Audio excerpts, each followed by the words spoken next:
नमस्कार, स्वागत है आप सभी का। मैं हूं आपके साथ आस्था कौशिक और आज हम बड़ी बहस लेकर आए हैं पश्चिमी उत्तर प्रदेश के औद्योगिक शहर मेरठ से। जी हां, एक तरफ दूसरे चरण के लिए जो वोटिंग होनी है, सियासत चरम पर है, लेकिन ओपी राजभर ने आज एक नया शिगुफा छोड़ दिया है। ओपी राजभर कह रहे हैं कि तमाम विपक्षी दलों को बहन जी मायावती को प्रधानमंत्री का चेहरा मानकर एक साथ एकजुट आना चाहिए और अगर ऐसा हो जाता है तो बीजेपी के अगेंस्ट जो विपक्ष है उत्तर प्रदेश के अंदर 65 से 70 सीटें लोकसभा चुनाव में जीत सकता है।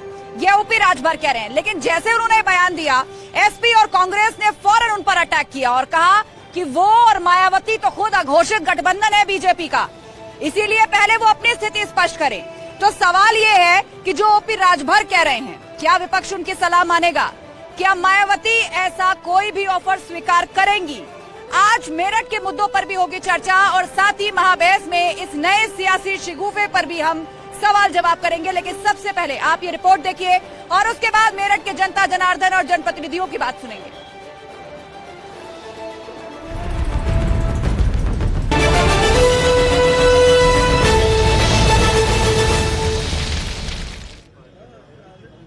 तो आखिर ओपी राजभर का ये कौन सा नया शिगुफा है और क्या वाकई सियासत में इसको सीरियसली लेना जरूरी है? क्रांतिकारियों की धरती है मेरठ और आज कौन सी सियासी क्रांति ओपी राजभर करने जा रहे हैं, या यहाँ की जनता उम्मीद करती है अपने जनप्रतिनिधियों से? जोरदार तालियां मेरठ की जनता के लिए हो जाएं। चर्चा की शुरुआत करते हैं, लेकिन शुरुआत करें उससे पहले कवि हमारे बीच में है। अधूरी रहेगी कोई भी चर्चा अगर कवि के कटाक्ष ना हो आज की सियासत पर। चलिए, जो आपने मुद्दा उठाया उसी मुद्दे से शुरू करते हैं कि बन के छलिया ये अब छलने लगी है, बन के छलिया ये अब छलने लगी है और सियासत यूं हमें खलने लगी है। मजहब उड़ रहा बेपंख होकर और जात खुद देवता बनने लगी है। क्या पश्चिमी उत्तर प्रदेश की सियासत भी क्या इसी मजहब, जात, धर्म, पाकिस्तान और जिन्ना पर टिकी है? क्योंकि चुनावी मौसम में इनका जिक्र बहुत ज्यादा हो रहा है। चलिए, आपको सभी अपने मेहमानों का तारुफ करा देते हैं। बीजेपी का पक्ष रखने के लिए एमएलसी धर्मेंद्र भारद्वाज जी हमारे बीच में, जोरदार तालियों के साथ स्वागत कीजिए। इसके अलावा हमारे साथ समाजवादी पार्टी का पक्ष रखने के लिए जयवीर सिंह जी है, तालियों के साथ स्वागत कीजिए। कांग्रेस का पक्ष रखने के लिए अवनीश काजला जी हमारे बीच में है, तालियों के साथ स्वागत कीजिए।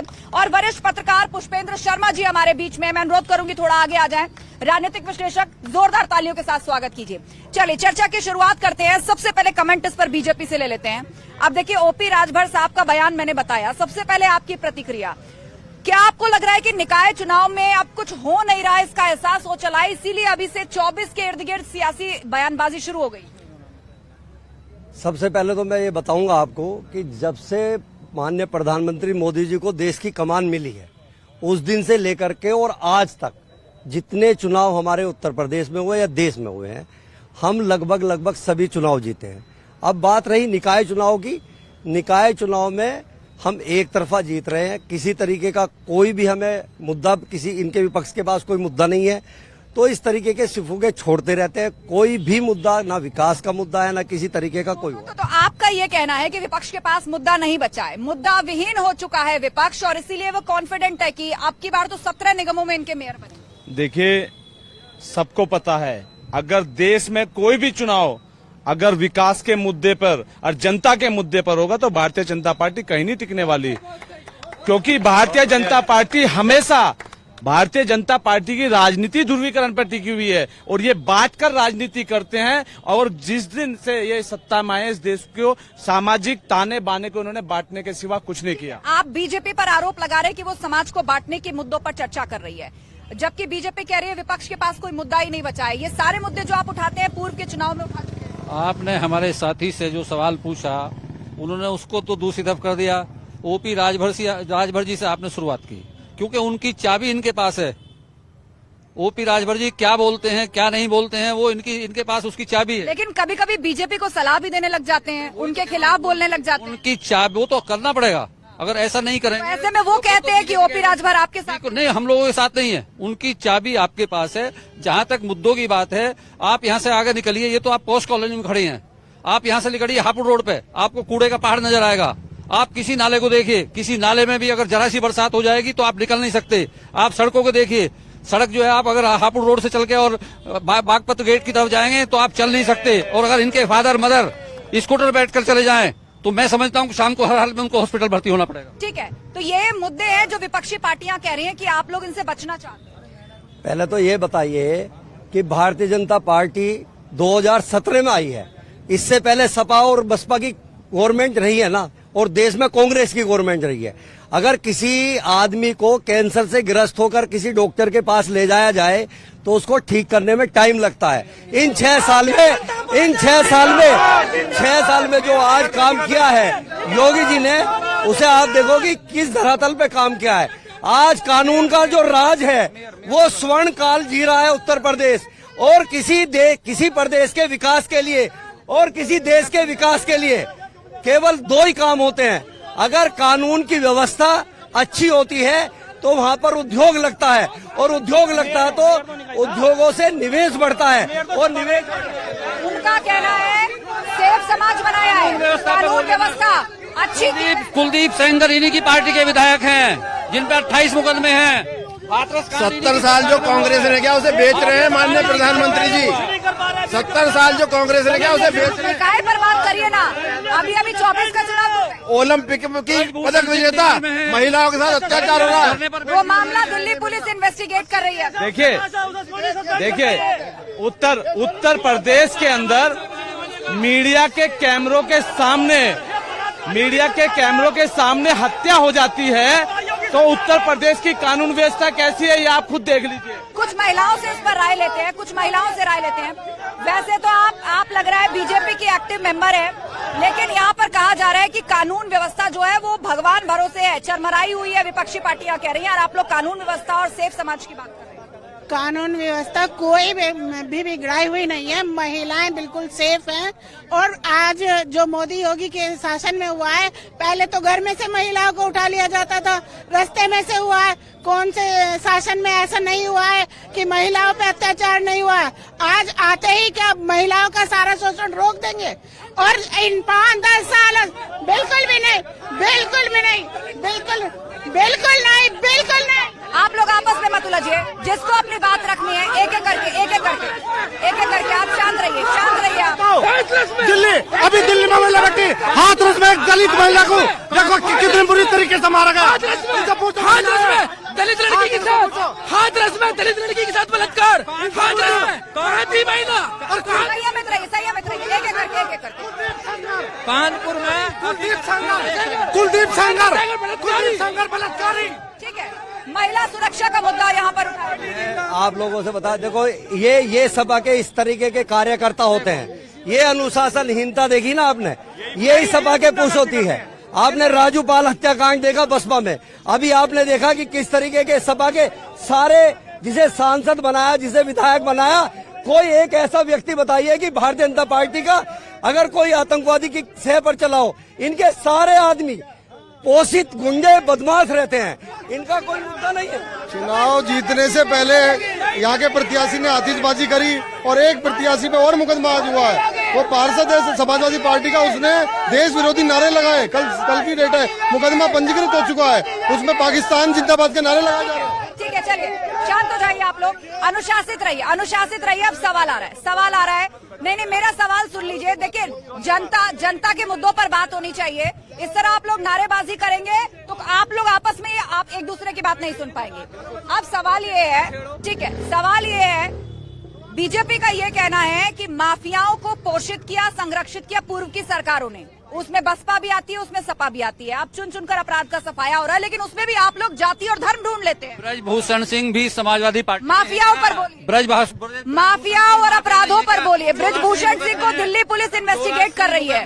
दिल्ली पुलिस इन्वेस्टिगेट, एक मुकदमे का इन्वेस्टिगेशन दिल्ली पुलिस कर रही है, 84 मुकदमे उसके खिलाफ है। कुलदीप सेंगर भी इन्हीं की पार्टी का आदमी है। हाथरस में बेटी के साथ जो हत्या होती है, रेप होने के बाद हत्या होती है, वो भी इन्हीं की सरकार में होती है। ये बताइए, लॉ एंड ऑर्डर के नाम पे ये महिलाओं की सुरक्षा की बात कर रहे हैं। महिला की सुरक्षा इनके एमपी कर, ब्रजेश सिंह एमपी है, कुलदीप सेंगर एमएलए था। इन सब लोगों ने बलात्कार किए, क्या काम किया है इनके? हाँ, आप क्या कहना चाहते हैं? अगर उत्तर प्रदेश की जनता को अतीक अहमद जैसे बदमाश नहीं चाहिए, तो उत्तर प्रदेश की जनता को अजय मिश्रा टेनी जैसे और कुलदीप सेंगर जैसे भी अपराधी नहीं चाहिए।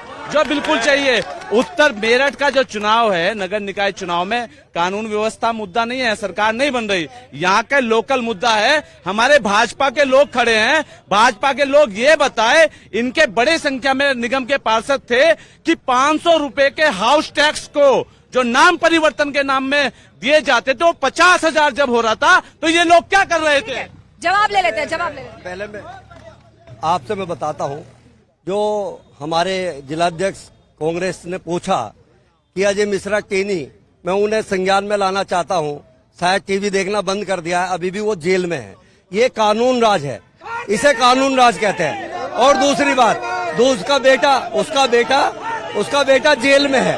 और दूसरी बात, जो नगर निगम की बात है, मैंने कहा उनका बेटा जेल में है। जिसने अपराध किया है वो या तो जेल में रहेगा या मिट्टी में मिलने का काम होगा। और मैं आपसे दूसरी बताता हूँ, जो नगर निगम की स्थिति है, जब आपकी 12 से लेकर 17 में हमारे बीजेपी के महापौर थे, उस टाइम पे आपके नगर विकास मंत्री आजम खां थे। उनका सरेआम आदेश था अफसरों को कि अगर बीजेपी का महापौर है तो उसका काम न किया जाए। वंदे मातरम किसने रोकने की कोशिश की? वंदे मातरम किसने रोकने की कोशिश की? नहीं, गलत कह रहे हैं। इस तरह की कोई बात नहीं थी। इनके दो विधायक, एक एमपी इनके यहाँ पे मौजूद थे। इन्होंने कोई काम नहीं करके दिया। इन्होंने कोई काम विकास का नहीं किया। 2012 से 2017 तक ये यहीं पे बराबर में, जो आप रोड पर जाकर देखो, आप कूड़े का पहाड़ लगा हुआ है। उसके बाद आप दिल्ली रोड पर जाइए, वहाँ देखो कूड़े का पहाड़। मैडम, एक बात मेरी, एक मिनट, अब मेरी बात सुन लो। ये जो कमेला हटाया है, ये अखिलेश यादव की सरकार में हटाया, आजम खान ने हटाया। हिंदू मुसलमान को जोड़ा आजम खान ने, अखिलेश यादव ने हटवाया कमेला। मेरठ में सबसे ज्यादा विकास हमने कराया, समाजवादी की सरकार में मेरठ पार्षद हमने कराया। बीजेपी मेरठ के अंदर इस बार उत्तर प्रदेश के अंदर ट्रिपल इंजन मांग रही है कि शहर की सरकार यानी मेयर के लिए भी बीजेपी को चुनिए। राज्य में बीजेपी सरकार, केंद्र में बीजेपी सरकार। जिस ट्रिपल इंजन की बात हो रही है, आप लोगों का ये कहना है इस बार 17 निगम में हमारा कब्जा होना चाहिए, जिससे कि विकास कार्य ज्यादा हों। अभी क्या कमी रह गई? वो कहते हैं पहले से अभी भी सब निगमों में आपके मेयर हैं। इससे पहले जो मेयर थे, यहाँ पर विपक्ष के मेयर थे। माननीय योगी ने खूब पैसा जो है भेजा यहाँ, लेकिन इन्होंने शहर में कोई काम नहीं कराया। अगर कोई गंदगी है शहर में और सड़कें खुदी हुई, तो उनके लिए ये विपक्षी जिम्मेदार है, क्योंकि मेयर इनका था।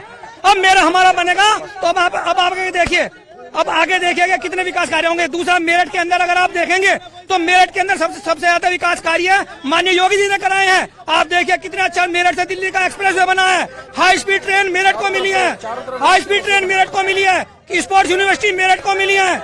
मेरठ के चारों तरफ सड़कों का जाल बिछाया है। आज मेरठ से दिल्ली पहुंचने के लिए आधे घंटे में पहुंच रहे हैं।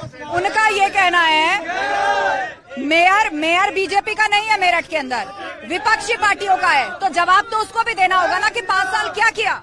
5 साल में 2 साल वो बीएसपी के साथ रहे, 3 साल हम लोगों के साथ रही। उन 3 साल में उनकी एक भी फाइल नगर आयुक्त ने नहीं करके दी, एक भी फाइल। जो अभी जिलाध्यक्ष जी ने कांग्रेस के बताया कि जो हाउस टैक्स परिवर्तन था वो 500 रुपए होता था, इन्होंने उसको 500 से लेकर के, अगर कोई 10 लाख का है, 1 रुपए से 10 लाख का मकान है, उस पर 10,000 किया।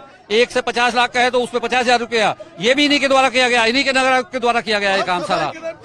चलिए, मुझे लगता है ये बहुत महत्वपूर्ण सवाल है। इसका जवाब लेते हैं, उसके बाद हम कभी बसपा में थी, सपा में तो आपने मना करा। अभी एक भी डिबेट में आपने कहा हमारे यहाँ तो वो आए नहीं। योगेश वर्मा को मना करा, उनके पति को मना करा। उनके पति को मना करा आपने।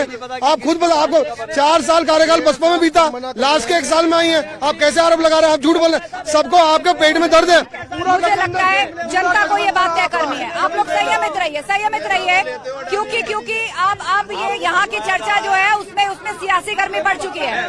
मुझे लगता है हमें कभी के मुख से जरूर सुनना चाहिए। क्या कहिएगा हालात? मेरे को तो सिर्फ ये कहना है, देखिए ये सब लोग, ये मुद्दे जनता के हैं और ये लड़ रहे हैं कैसे।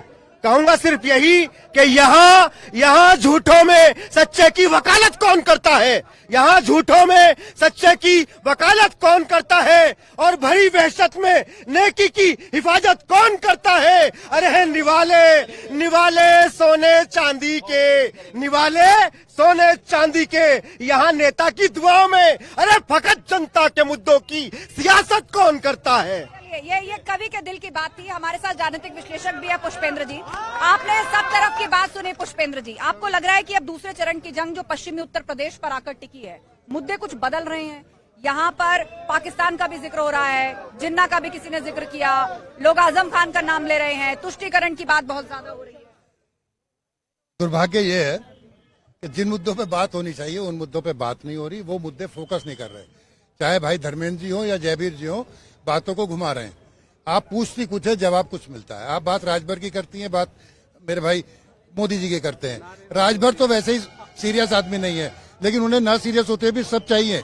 योगी जी उन्हें सुरक्षा देते हैं, बाकी जगह वो अखिलेश से लड़ते हैं, जाते हैं, वहां आते हैं। अब बात आती है मुद्दों की। निकाय पे किसी का विजन तो पूछिए, या नगर निकाय पे विजन क्या है। अभी जयवीर जी ने कहा कि 3 साल तो उनकी सत्ता थी। एक बात, वो 3 साल में क्या किया? इन्होंने कहा कि योगी जी ने पैसे दे दिए। भैया कौन से पैसे दे दिए? दूसरी बात, सबसे बड़ा नारा बीजेपी का ट्रिपल इंजन, यानी भाई अगर मेरा मेयर नहीं बनवाओगे तो फिर विकास नहीं होगा। सो ऐसी बातें हैं ना। ये सवाल पूछा जाएगा। इस बीच कुछ और लोगों की राय सुन लेते हैं। सर, क्या नाम है आपका और आप भी मेरठ से बिलोंग करते हैं, क्या कहना चाहेंगे? मैं ये कहना चाहूंगा कि जो पॉलिटिकल पार्टीज यहाँ पर फ्रीबीज की बहुत लगातार बात हो रही है, और ये फ्रीबीज का जो कॉन्सेप्ट है वो कहीं ना कहीं, जैसे मेरठ का जो आपका बजट है, आप कंपेयर तो कर रहे हैं कि इंदौर से बना देंगे, लेकिन मेरठ का जो बजट है वो कानपुर और गाजियाबाद से भी कम है। आप एलोकेशन, हाँ, और कैसे जो यहाँ पर इतनी फ्रीबीज की लगातार आप बात करें कि हम आधा टैक्स कर देंगे, हाउस टैक्स माफ कर देंगे, उसके लिए बजट का एलोकेशन कैसे होगा? ये जो मुद्दे हैं वो कहीं ना कहीं, मतलब लोग लुभावनी बातें ज्यादा है, लेकिन ये होगा कैसे किसी को नहीं मालूम। चुनावी मौसम है, इसीलिए वादा तो किया ही जा सकता है, होगा कैसे क्या इनको मालूम है? यार बनेगा, हमारा होगा। कैसे गठबंधन जोड़ लगा, 1 लाख वोटों चुनाव जीतेंगे मेरठ। चलिए कुछ और लोगों की बात सुनते हैं। आकाश, ये जनता है, सब जानती है। 2014 में, 17 में, 19 में, 22 में पूर्ण बहुमत का मतलब यही होता है कि जनता ने विरोध किया है विपक्ष का। इस बार भी हम मेयर बनाने जा रहे हैं और हमारा मेयर 1,75,000 वोटों से जीतेगा। हम करके दिखाएंगे।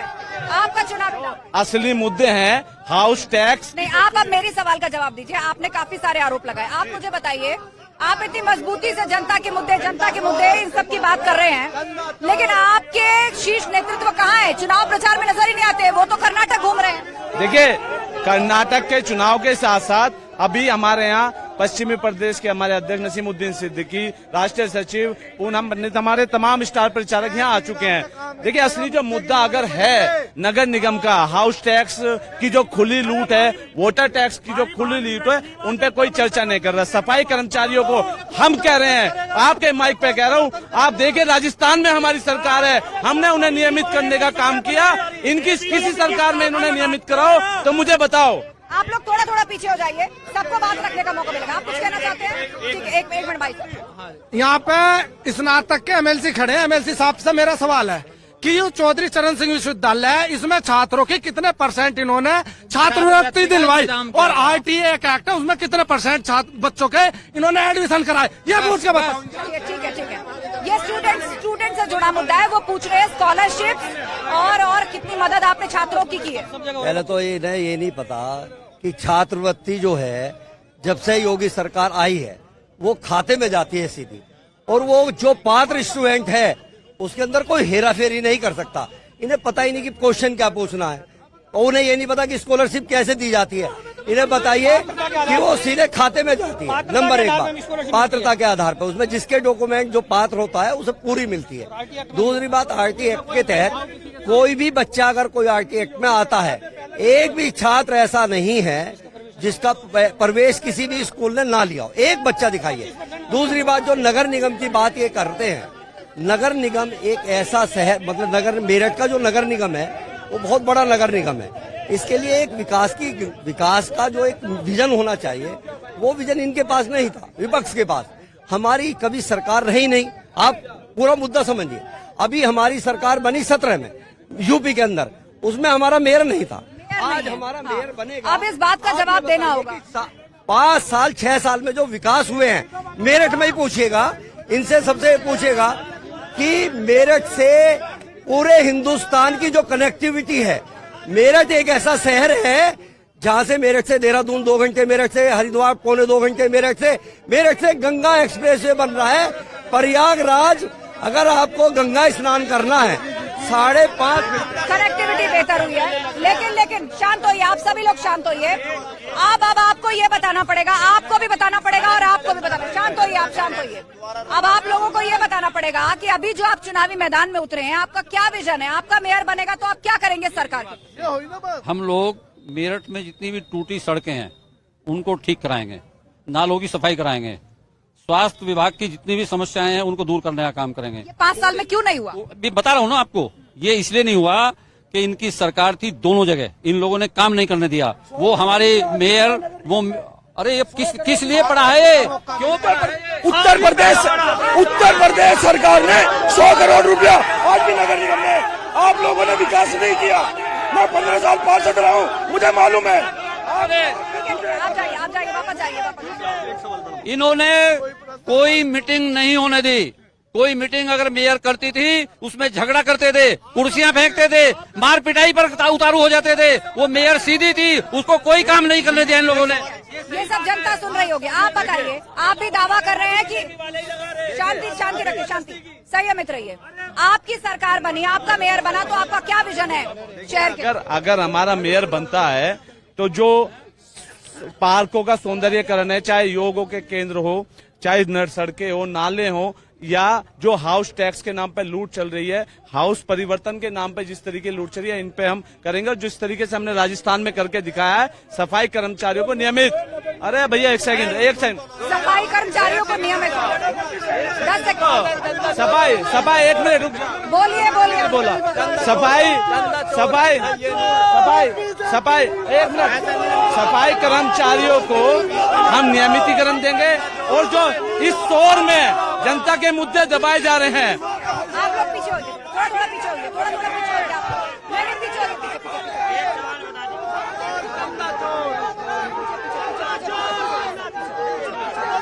ठीक है। हमारे साथ राजनीतिक विश्लेषक है। नारे मत लगाइए, शांति रखिए, आप लोग व्यवस्था बनाए रखिए। नारेबाजी से नहीं होगा। आपको कुछ कहना है तो आप हाथ उठाइए। नारेबाजी। बीजेपी से केवल एक सवाल है, इनकी पार्टी को 9 साल हो गए हैं सेंट्रल की गवर्नमेंट में, इनके जितने भी वोट लिए जाते हैं पोलराइजेशन के अकॉर्डिंग लिए जाते हैं, हिंदू को अलग करना, मोमडन को अलग करना, ठीक है। 9 साल में 9 काम गिनवाए जो हिंदू के लिए किए गए हैं, स्पेशली हिंदू के लिए। इनसे जवाब दीजिए। हमारे साथ राजनीतिक विश्लेषक है, उनसे सवाल करते हैं। आपको लग रहा है कि निकाय चुनाव में वाकई निकाय के मुद्दों पर जनता वोट डालेगी, या मामला इसी में उलझा रहेगा? राम मंदिर, आजम खान, अतीक अशरफ। ये आपने बहुत अच्छा सवाल किया। दुर्भाग्य ये है कि जो शहरी निकाय का, जैसे अभी आपने पूछा, तो विजन में कोई क्लियर नहीं है, किसी के पास कोई विजन डॉक्यूमेंट नहीं है। अफसोस ये है कि फिर से जो वोटिंग है वो जाति और बिरादरी की तरफ बढ़ती चली जा रही है ना। अब भारतीय जनता पार्टी एक अच्छी पार्टी है, उसने लॉ एंड ऑर्डर भी ठीक किया, इंफ्रास्ट्रक्चर ठीक किया, पर अफसोस ये है कि यहाँ पे एक अच्छा कैंडिडेट नहीं दे पाए। वही पुराना उन्हें सामान मिला जो थक गया था। एक नए कैंडिडेट थे, कई डॉक्टर्स जो है उसमें रेस में थे। शहर का मेयर होता है, फर्स्ट सिटीजन होता है, और वो एक अलग तरीके का होता है। एक विजन डॉक्यूमेंट होना चाहिए, वो कहीं नहीं है। योगी और मोदी की बात करते हैं, लोकल बॉडीज को कैसे रन करना है इस पे कोई नहीं जानता। हमारे आप बताइए, आप यहाँ मेरठ से बिलोंग करते हैं, बीते 5 सालों में आपने कुछ परिवर्तन देखा? आप मेरठ में ही रहते हैं या बाहर काम करते हैं, आते रहते हैं? मैं आता रहता हूं, लेकिन बहुत फ्रीक्वेंटली मैं मेरठ आता रहता हूं। मैंने इंफ्रास्ट्रक्चर को लेकर यहाँ पर बहुत काम हुआ है। कनेक्टिविटी दिल्ली से बहुत बड़ी है। आप देखिए एक्सप्रेसवे आ रहा है, आपकी जो रैपिड रेल आ रही है, दिल्ली एक तरीके से नजदीक आ रहा है। लेकिन दिल्ली का जो इंफ्रास्ट्रक्चर है वो आप मेरठ में किस तरीके से आप उसको इम्प्लीमेंट करेंगे। जो पुष्पेंद्र भाई साहब कह रहे हैं कि विजन डॉक्यूमेंट, आप इनसे पूछिए कि विजन कहाँ है, आप क्या करना चाहते हैं। वो विजन डॉक्यूमेंट कहीं ना कहीं मिस है। शांति रखिए, शांति रखिए। शो के अंतिम पड़ाव में है, मुझे लगता है। इधर आइए आप, इधर आइए सर, आप आगे आ जाइए, आगे आ जाइए। देखिए शो खत्म करने का वक्त है। आपने पूरी बहस सुनी, आपने पूरी बहस सुनी, अब जाते जाते क्या कहना चाहेंगे? मैं देखिए पूरी बहस चल रही है, आपने भी सुनी।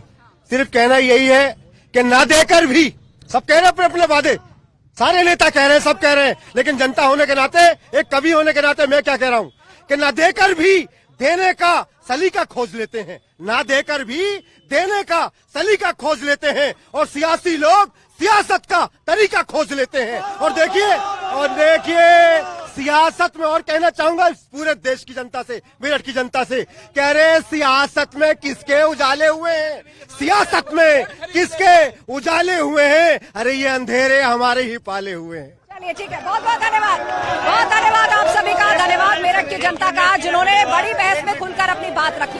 इस शो में फिलहाल इतना ही, लेकिन आगे की खबरों के लिए आप बने रहिए न्यूज़ 18 उत्तर प्रदेश उत्तराखंड के साथ। नमस्कार।